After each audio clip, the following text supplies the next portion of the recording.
ನನ್ನ ಕಾಯ್ತಾ ಇದ್ರು ಅಟ್ಯಾಕ್ ಮಾಡೋದಕ್ಕೋಸ್ಕರ.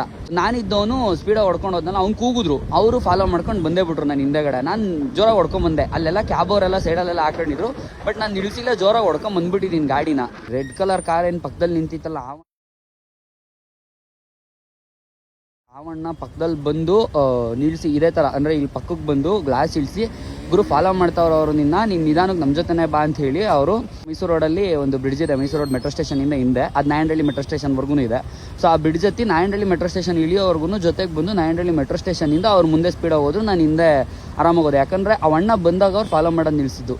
ಸೊ ಎಂತ ನನ್ನ ಮಕ್ಳು ಇರ್ತಾರೆ ಅಂದರೆ, ನೆನ್ನೆ ನಾನು ನೋಡಿ ಆ ಲೈನ್ ಇದೆಯಲ್ಲ, ಅಲ್ಲಿ ನಿಲ್ಸ್ಕೊಂಡಿದ್ದೆ ಗಾಡಿನ, ಇದೇ ಸಿಗ್ನಲ್ ಆ ಕಡೆ ನಿಲ್ಸ್ಕೊಂಡಿದ್ದೆ. ಈ ಸಿಗ್ನಲ್ ಹಾಕಿದ್ರು ರಾತ್ರಿ, ಏನಕ್ಕೆ ಅಂತ ಗೊತ್ತಿಲ್ಲ ಅಷ್ಟೊತ್ತಿಗೆ. ನಾನು ಆ್ಯಕ್ಚುಲಿ ಕ್ಯಾಮ್ರಾ ಹಾಕೊಂಡಿರ್ಲಿಲ್ಲ ಆ ಟೈಮಲ್ಲಿ, ಹಾಕೊಂಡಿದ್ರೆ ಫುಲ್ ಫುಟೇಜ್ ಸಿಕ್ಕಿರೋದು. ಸೊ ಹಿಂಗೆ ಸಿಗ್ನಲ್ ಬಿಡೋವರೆಗೂ ಕಾಯ್ತಾ ಇಲ್ಲ, ಅವ್ನು ಹಿಂದೆಗಡೆ ಬಂದು ಆರಾದ್ಮೇಲೆ ಆರ ನೋಡಿತಾವನೆ. ಅಲ್ಲ, ಆರ ನೋಡಿದ ತಕ್ಷಣ ಜಾಗ ಬಿಡೋಕ್ಕೆ ಏನು ನಾನು ಸಿಗ್ನಲ್ ಜಂಪ್ ಮಾಡ್ಬಿಟ್ಟು ಅವನಿಗೆ ಜಾಗ ಬಿಡಬೇಕಾಗಿತ್ತ. ನೋಡಿ, ಇದೇ ಹತ್ತಿಗುಪ್ಪೆ ಮೆಟ್ರೋ ಸ್ಟೇಷನು, ಅಲ್ಲೇ ಇನ್ಸಿಡೆಂಟ್ ಆಗಿತ್ತು ಆ ಸಿಗ್ನಲಲ್ಲಿ. ನಾನು ನೋಡ್ದಾಕಿ ಎಲ್ಲ ಕಿತ್ಕೊಂಡು ಹೋಗ್ಬಿಟ್ರೆ ಅಂತ ತಲೆಯಲ್ಲಿ ಒಂದು ಯೋಚನೆ ಬಂತು. ಅದಕ್ಕೆ ಶಿಸ್ತ ಹೊಡ್ಕೊಂಡು ಹೋದೆ, ಎಲ್ಲೂ ನಿಲ್ಲಿಸಿಲ್ಲ. ನಾನು ಲಿಟ್ರಲಿ 4 ವರ್ಷದಿಂದ ಬೆಂಗಳೂರಲ್ಲಿ ಓಡಾಡ್ತಿದ್ದೀನಿ, ಆ ಥರ ಎಕ್ಸ್ಪೀರಿಯನ್ಸ್ ಯಾವತ್ತೂ ಆಗಿರಲಿಲ್ಲ ನನಗೆ. ಯಾರೋ ಗೊತ್ತು ಗುರು ಏನೇನಾಗ್ಬೋದು ಯಾವುದೋ ಟೈಮಲ್ಲಿ. ನಾವೇನಲ್ಲಿ ಆಟಾಡೋಕೆ ಹೋಗಿರ್ತೀವ, ಎಂಜಾಯ್ ಮಾಡೋಕೆ ಹೋಗಿರ್ತೀವ, ಪಾರ್ಟಿ ಮಾಡೋಕೆ ಹೋಗಿರ್ತೀವ, ನಾವು ಕೆಲ್ಸಕ್ಕೆ ಹೋಗಿರ್ತೀವಿ ಗುರು. ಅಷ್ಟೊತ್ತಾಗತ್ತೆ ಕೆಲಸದಿಂದ ಬರಬೇಕಿದ್ರೆ. ಇದ್ದವ್ರೆ ಇಂಥವ್ರನ್ನೆಲ್ಲ ನೀನೇ ಕಾಪಾಡಪ್ಪ.